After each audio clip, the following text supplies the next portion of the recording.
High, আমি দিশা। আবারও এলাম সোমবারের একটা গল্প নিয়ে। সকালে ঘুম থেকে উঠেই যে কাজটা সবার আগে করতে হয় সেটা হচ্ছে সুন্দর করে বিছানাটাকে গোছানো।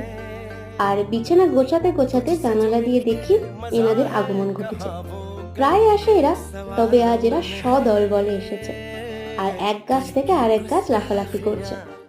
বাড়ির পেছনে এত গাছপালা থাকায় ওদের একটু, তো সময় মতো স্নান করে আজ আমি মন্দিরে পুজোটা দিতে যাচ্ছি।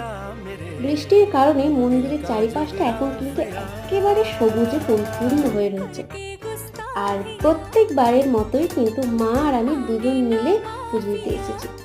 তো পুজোটা খুব ভালোভাবে মন ভরে শান্তি করে আমাদের দেওয়া হয়ে গিয়েছে। আর এই দেখো মন্দিরের চারিপাশটা কতটা বেশি সুন্দর লাগছে। পুকুরটার কারণে কিন্তু আরো বেশি সুন্দর লাগছে। যাই হোক, তবে আজ আসছি, চলো, টাটা।